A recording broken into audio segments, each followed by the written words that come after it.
Welcome back, fellow Planeswalkers. You're here with me, Jesse, the Lost Planeswalker. We are here again for another Back to the Basics video. This week, we will be talking about the keyword action counter. The counter action has the ability to stop a permanent from entering the battlefield, an instant or sorcery from being cast, and a triggered ability from resolving. Counter, in all its forms, can prevent any player from resolving any type of spell or ability.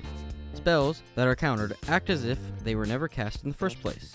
The countered spells are then placed into their owner's graveyard. For this reason, counter may be one of the most powerful and the most salty evergreen keyword actions. The counter action has its origins all the way back in Alpha. The first 4 blue counter spells are Blue Elemental Blast, Counterspell, Power Sink, and Spell Blast. Counterspell is still a fan favorite in many decks, being almost as efficient as possible. As more sets were created, many more counterspells were created with varying versatility. There are counterspells that just affect instant sorcery spells, counterspells that only affect creatures, counterspells that can be cast for free. Counterspells are an instant include for many Magic the Gathering players and can really shift the flow of a match. While the counter ability is most notable for blue spells, over the years, some other colors have had a counterspell or two. Time Spiral and Time Spiral Remastered was a set that messed with the color pie. Looking into some of the cards that have counters that fall outside of blue, in black we have Withering Boon and Dash Hopes. In white we have Dawn Charm, Rebuff the Wicked, and Mana Tithe. In red we have Burnout, Artifact Blast, Pyroblast, Mage's Contest, Red Elemental Blast, and Molten Influence. And in green, we have Avoid Fate.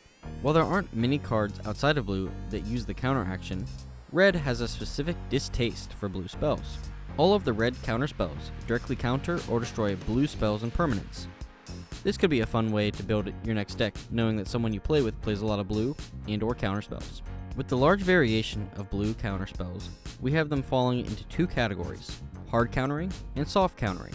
Soft countering is when you cast a counterspell, like Mana Leak, that gives your opponents the ability to still cast a spell if they can pay the additional cost listed on the card. Oftentimes, these spells are cheaper to cast, but they give your opponents more options. Hard countering is when you give your opponents no option to stop your counterspell. Hard countering is the more powerful of the 2 versions, but the slightly higher cost can make hard countering spells less versatile. I hope you enjoyed this video about countering and how it is used. If you have been countered, or have countered another person in an epic way, please leave a comment down below. If you enjoyed and want to see more videos like this, please like and subscribe.